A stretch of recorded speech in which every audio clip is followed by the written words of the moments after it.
Hello, my name's Amir Shoaib, and in this podcast I'm going to talk to you about forefoot injuries.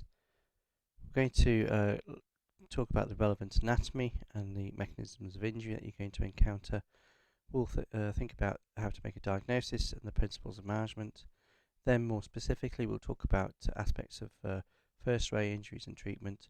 I've grouped together rays 2 to 4 and we're going to talk about the fifth metatarsal, because this is going to make up the bulk of the metatarsal injuries that you're going to see. We're then going to talk about toe fractures and then stress fractures and major trauma in the forefoot. The anatomy is very important. There are 26 bones in the foot, not including the sesamoids, and they're arranged in 3 columns. There's a medial column, which is the first ray, the middle column, which is the second and third rays, and the lateral column, which is the fourth and fifth rays, and these are related to function. If we look at the function of the foot in general, the hindfoot is important in shock absorption, propulsion, and as a point for weight bearing.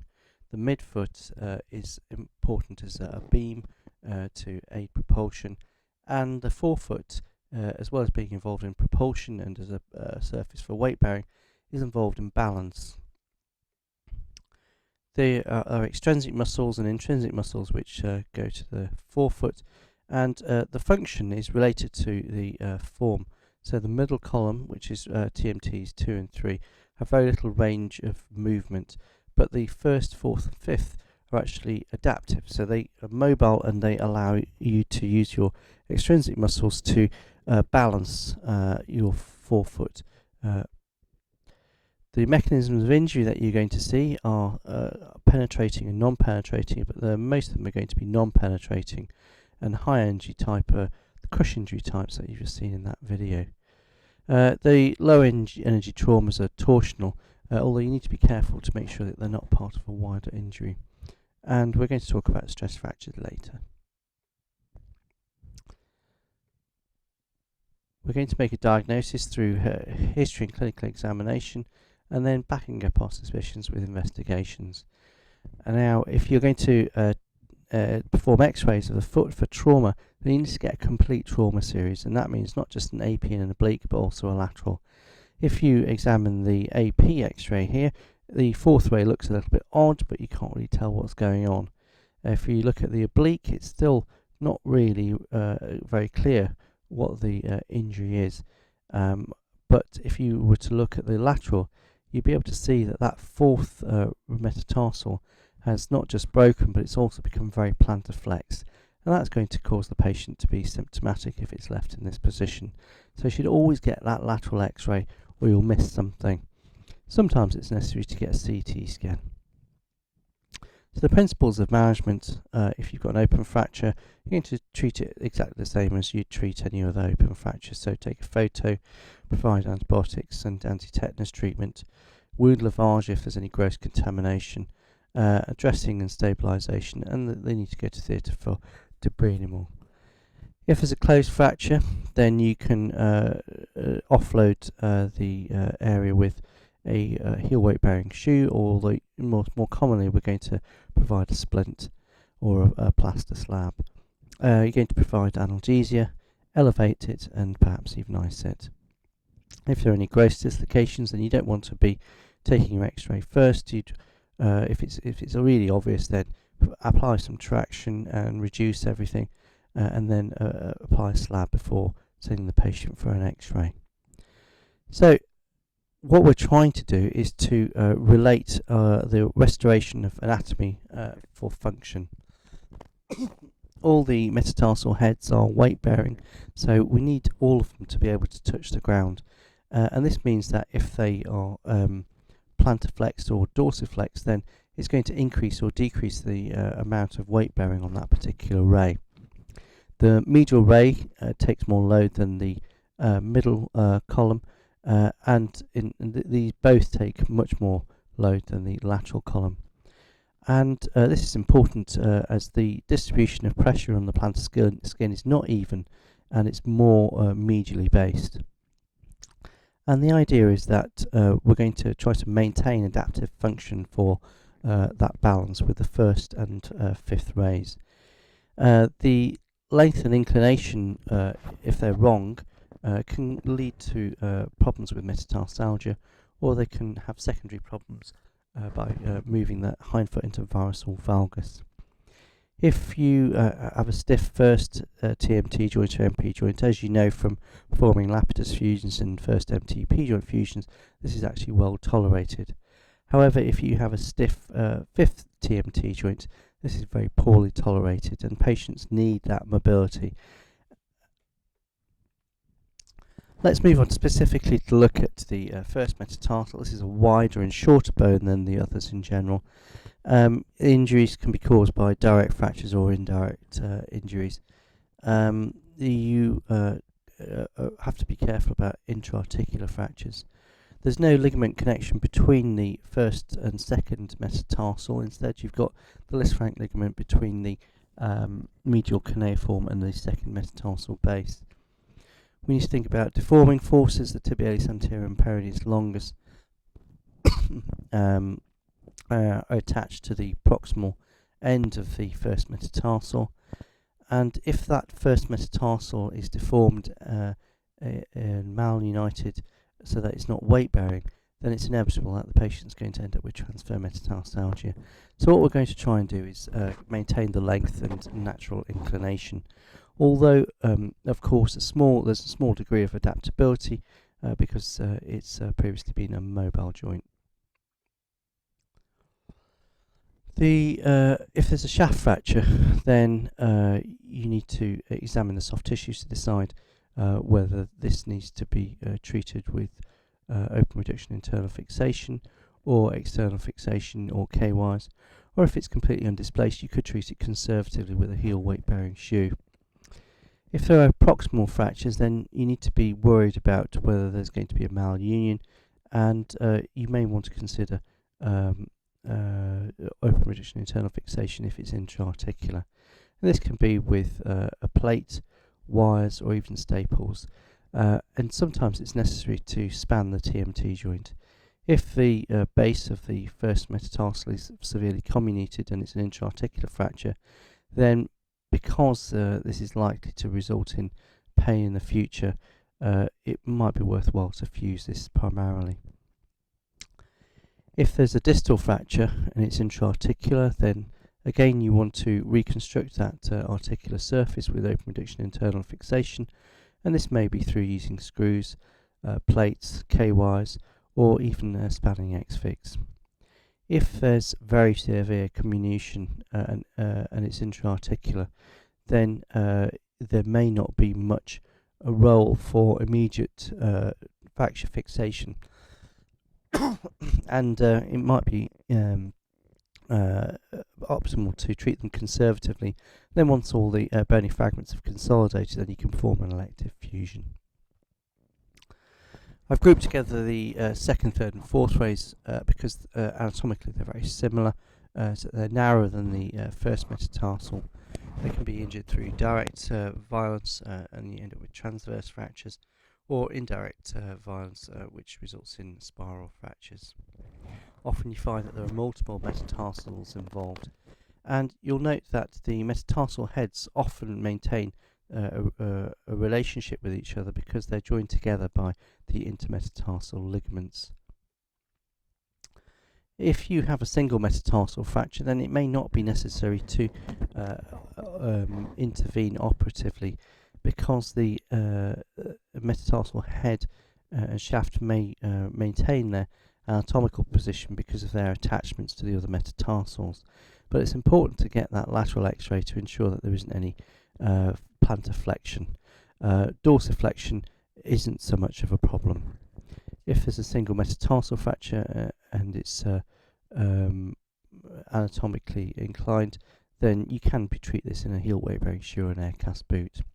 However, if you have multiple fractures, then you want to consider open reduction, internal fixation, or closed reduction and internal fixation with K-wires. Here you can see on the right there's one of the metatarsals has been fixed with a mini plate, and what we're presuming is that because this has been fixed anatomically, it's going to be splinting the second and the fourth with it. In the bottom picture you can see this 10-year-old child who's actually been K-wired in much the same way that you might K-wire a fifth metatarsal in the hand, fifth metacarpal even in the hand. Another surgical technique is using double-ended K-wires, and the way that these are applied is by going in through the fracture site. So you make a little incision over the dorsum, the wire goes into the fracture site and goes down distally out through the proximal phalanx and through the sole of the foot, and then the double-ended wire is reversed back into the proximal fragment or even into the tarsal bones to maintain stability. And these can be left in for 6 weeks until the fractures have united. Another way of managing them is to use plates, but this doesn't result in more soft tissue trauma, and you need to be careful about the soft tissues. Sometimes it's preferable not to fix all of the metatarsals, as this is going to result in more soft tissue trauma, and you can splint out some of them with fixation anatomically of 1. The fifth metatarsal is the fracture that you're going to see most commonly in the forefoot. It's got a wide cancellous base, and interestingly in the anatomy the shaft is relatively free of any tethering. There's just the peroneus tertius attaching to the shaft, but proximally you've got a lot of tendon and ligamentous attachments and the plantar fascia. And this means that the base is relatively tethered and the shaft is relatively free, and so at the junction you have a potential stress riser. There are 3 types of fracture that are recognised in the proximal fifth metatarsal. There's the avulsion fracture, which is just at the tip, and this is normally the plantar fascia which has resulted in the avulsion. The Jones fracture is typically in the proximal 15 millimeters and enters the joint between the 4th and 5th metatarsal. And the stress fractures are slightly more distal to this. Other fractures that we're going to consider are the shaft fractures, neck fractures, and we also need to think about stress fractures which occur in the 5th metatarsal with cavivarius feet, although the treatment for this is quite different. So for the avulsion fractures, if they're undisplaced or minimally displaced, then they can be treated conservatively with an air cast boot or a hard sole shoe. If they are displaced, then I would fix them. For Jones fractures, there's more risk of a non-union compared to an avulsion fracture, but the majority will still do well with conservative management. There's a trend for athletes to be treated operatively because of this risk of non-union. And if you have stress fractures, then these tend to benefit from screw fixation. They're more likely to go on to union quicker if you keep them non-weight bearing after their fixation, rather than letting them weight bearing in an air cast boot. Now, surgical technique for fixing a 5th metatarsal base. What's important is that the approach has to be on the dorsum, so that you can actually see the articular surface, because if you go through the lateral side, as may seem intuitive, then all you're going to see is the tuberosity, and you won't actually see the articular surface because it's on the other side of the 5th metatarsal proximal fragment.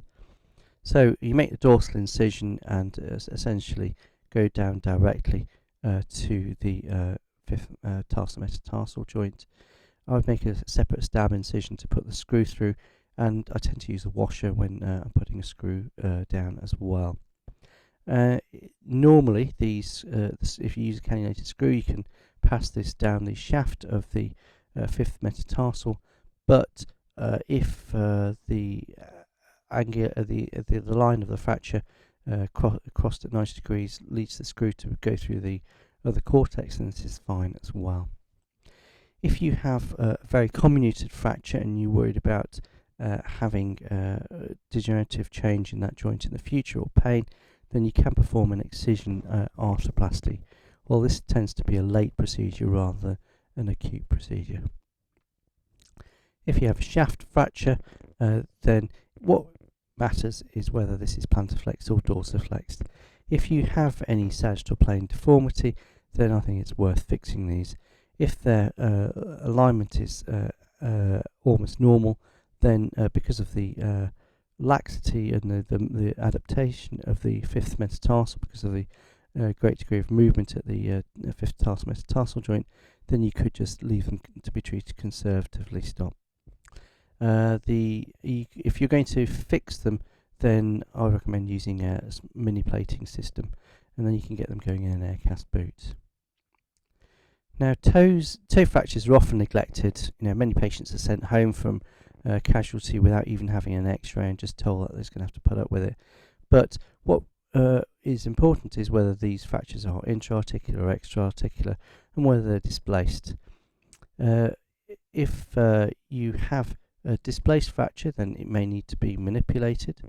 If you have an intra-articular fracture, then there's no reason why these can't be treated like any other articular fracture with anatomical fixation.